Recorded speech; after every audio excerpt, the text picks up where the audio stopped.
శాస్త్రులు పరిసయ్యులు వ్యభిచారమందు పట్టబడిన ఒక స్త్రీని తెచ్చి ఆమెను మధ్యలో నిలువబెట్టి ఆయన్ను అడిగారు, బోధకుడా, ఈ స్త్రీ వ్యభిచారము చేస్తుండగా పట్టబడింది. అట్టివారిని రాళ్లు రువ్వి చంపాలని ధర్మశాస్త్రములో మోషే మనకు ఆజ్ఞాపించాడు గదా. అయినా నీవేమి చెప్తున్నావు? ఆయన మీద నేరము మోపాలని ఆయనను శోధిస్తూ ఈలాగున అడిగారు. అయితే యేసు వంగి నేల మీద ఏమో రాస్తున్నాడు. వారు ఆయనను పట్టు వదలక అడుగుతూ ఉండగా ఆయన తల ఎత్తి చూచి వారితో అన్నాడు, మీలో పాపము లేనివాడు మొట్టమొదట ఆమె మీద రాయి వేయవచ్చు. ఆయన మరల వంగి నేల మీద రాస్తూ ఉన్నాడు. వారు ఆ మాట విని పెద్దవారు మొదలుకొని చిన్నవారి వరకు ఒకని వెంట ఒకడు బయటికి వెళ్ళారు. యేసు ఒక్కడే మిగిలాడు. ఆ స్త్రీ మధ్యను నిలవబడి ఉన్నది. యేసు తల ఎత్తి చూచి అడిగాడు, అమ్మా, వారెక్కడ ఉన్నారు? ఎవడూ నీకు శిక్ష విధించలేదా? ఆమె, లేదు ప్రభువా అన్నది. అందుకు యేసు ఆమెతో అన్నాడు, నేను నీకు శిక్ష విధించను. నీవు వెళ్ళి ఇక పాపము చేయకు. వ్యభిచారమందు పట్టబడిన ఒక స్త్రీని క్షమించాడు. ఈమె ఒక వ్యభిచారిణి. ఈమెనేమి చెయ్యాలి, ఎలాంటి శిక్ష విధించాలి అని ప్రభువుని అడుగుతున్నారు.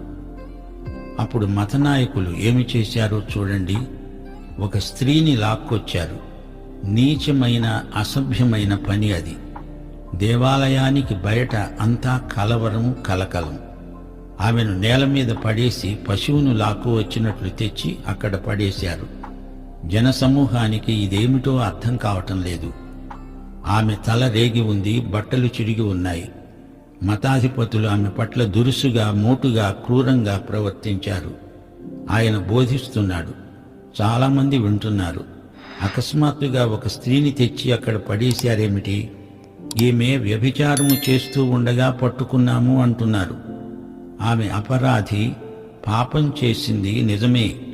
యేసు ఆమె పాపాలన్నిటినీ క్షమించాడు. ఇక మీదట పాపం చెయ్యకు అని ఆమెను మందలించాడు. ఆమెను తెచ్చిన ఈ మతనాయకులకు ధర్మశాస్త్రం బాగా తెలుసు. లేవియకాండం 20వ అధ్యాయం 10వ వచనం ఏమంటోందో వారికి తెలుసు.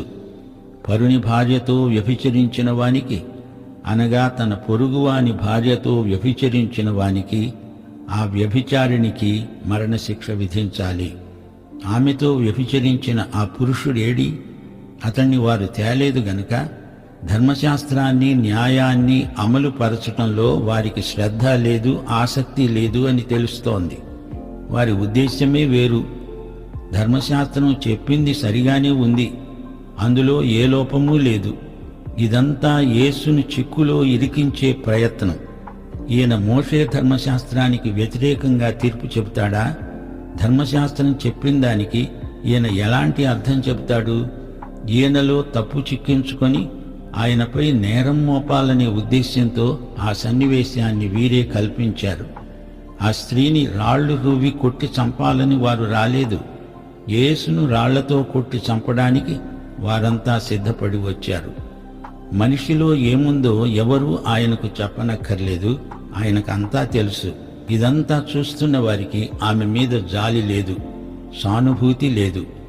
ఆమెను చెడిపోయిన ఒక వస్తువులాగా చూస్తున్నారే గాని ఒక మనిషిగా, వ్యక్తిగా వారు చూడడం లేదు.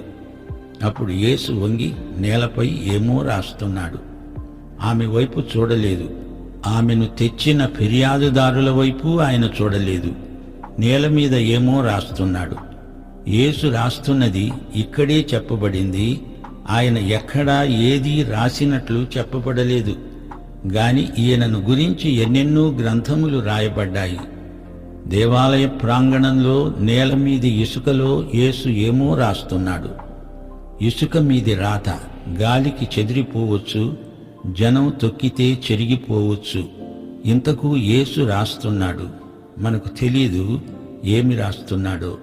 కాని ఇర్మియా గ్రంథం 17వ అధ్యాయం 19వ వచనం అంటోంది, ఇశ్రాయేలునకు ఆశ్రయమా యెహోవా, నిన్ను విసర్జించిన వారందరూ సిగ్గునొందుతారు. నా ఎడల ద్రోహము చేసేవారు యెహోవా అనే జీవజలముల ఊటను విసర్జించి ఉన్నారు గనుక వారు ఇసుక మీద పేరు రాయబడిన వారుగా ఉంటారు. అక్కడ నిలిచి ఉన్న వాది ప్రతివాదులు అందరి పేర్లు ఆయన రాస్తున్నాడు. మనిషి అసలు పేరు పాపి. పాపము లేనివాడు ఆమె మీద మొదట రాయి వేయవచ్చు అన్నప్పుడు అందరి మనస్సాక్షి నేను పాపిని అని ఒప్పించింది. పాపము లేనివాడు యేసు ఒక్కడే. వెయ్యాలంటే ఆయన మాత్రమే రాయి వేయగలడు గాని ఆయన ఆమె పాపాలను క్షమించాడు. ప్రతి ఒక్కడూ తాను పాపి అయినా ఇతరులకు తీర్పు తీర్చడానికి సిద్ధంగా ఉన్నాడు. అది వేషధారి లక్షణం. ఆ స్త్రీ పాపం చేసింది. యేసు ఆమెకు ఆమె పాపానికి మధ్య తన శిలువను తెచ్చిపెడుతున్నాడు. కన్యకుమారుడైన యేసు శిలువ మీదికి వెళ్ళి అందరి కోసం, ఈ స్త్రీ కోసం కూడా బలియాగం కాబోతున్నాడు. యేసు వ్రేలి రాత ప్రతి ఒక్కడూ చదివాడు. అందరి పేర్లు ఆయన రాశాడు. ఆ గుంపులో వయోవృద్ధుడు మొదలుకొని చిన్నవాని వరకు పాపుల జాబితాలో అందరి పేర్లు ఉన్నాయి. నేను నీకు శిక్ష విధించను, నేను నీ రక్షకుణ్ణి అన్నాడు యేసు ప్రభువు. యేసుక్రీస్తు దగ్గరికి వచ్చిన ప్రతి పాపికి క్షమాపణ లభిస్తుంది.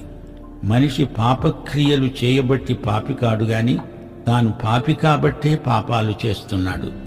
గనుక పాపి యేసును నమ్మితే, ఆయన దగ్గరికి వస్తే పాపాలు క్షమించి యేసు అతన్ని రక్షించి అతని జీవితానికి తానే ప్రభువై పరిపాలిస్తాడు. రక్షించబడిన ఆ స్త్రీ మరల పాపం చెయ్యదు. వ్యభిచారిణిని తీర్పు కోసం తెచ్చి అక్కడ ఉంచినప్పుడు యేసు వారందరి పాప స్వభావాన్ని బయటపెట్టాడు. ఆ స్త్రీయే కాదు, మీరందరూ పాపులే అని ప్రభువు తీర్పు చెప్పాడు. యేసు వెలుగులో అన్ని పాపాలు బయటపడతాయి. లైట్లు వెలగ్గానే నల్లులు, ఎలుకలు, బొద్దింకలు పరిగెత్తిపోతాయి. వెలుగు పాపాన్ని బట్టబయలు చేస్తుంది. అందుకే శాస్త్రులు, పరిసయ్యులు వెళ్ళిపోయారు. దేవుడు వెలుగు.